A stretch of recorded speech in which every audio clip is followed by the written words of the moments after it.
Another day, another basketball stories na naman ang pagkukwentuhan natin. At ngayon nga ay pag-uusapan natin ang balitang pag-alis na ni Joel Embiid sa Philadelphia 76ers at ang isang bagong blockbuster trade na magagawa ng Los Angeles Lakers. Matagal-tagal na rin naman nga pong nakakaraan mula ng pangunahan ni Joel Embiid ang Philadelphia 76ers sa pagiging isang contender. Pero sa kabila nga po niya ni samang beses ay hindi pa nga po siya nakakatongtong sa Eastern Conference Finals. Parati para naman nga pong nabibigo ang kanilang kampanya bawat taon na siyang ikinakarismaya ng gusto ng kanilang mga fans. Pero hindi lang naman nga po mga fans ng Sixers ang dismayado sa nangyayaring ito sa kanilang team dahil maging si Joel Embiid ay nauubusan na rin naman nga po ng pasensya ngayon sa kanilang kupunan.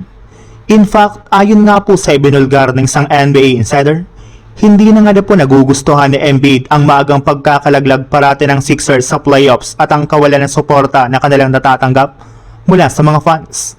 Maliban na rin nga po dyan, hindi rin naman nga po ito approve sa mga ginawang move ng team sa mga nakalipas na taon kagaya ng pag-trade nila kay Jared McCain. Kaya hindi na nga po kayo dapat pang magtaka kung sakasakali man na mag-request na si Joel Embiid ng trade sa mga susunod na buwan. Sa ibang balita naman, iba nga po ang naging reaksyon ng mga fans sa inalabas na balita na hindi nga po kukuha ng mababang kontrata si Austin Reeves at plano nga po ng kanyang kampo na mag-request dito ng maximum contract. May ilan nga po dito ang nagsabi na nararapat nga po talaga na bigyan ng Lakers si Reeves ng malaking kontrata dahil siya nga po ang pinakanababagay na katandem ni Luka Doncic. May iba rin naman nga po ang nagsabi na hindi nga po deserve ni Austin Reeves na makakuha ng napakalaking kontrata since nawawala nga po ito pagdating ng playoffs. At kung sakasakali man nga po nabigyan nila ito ng maximum contract ay mas maganda nga po kung ititrade na lang nila ito.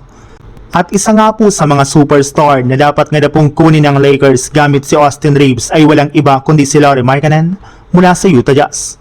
Maaari rin naman nga po nilang idagdag dito si Rui Hachimura sa pamamagitan ng isang sign and trade deal plus sasamahan pa nga po nila ito ng ilang mga first round picks.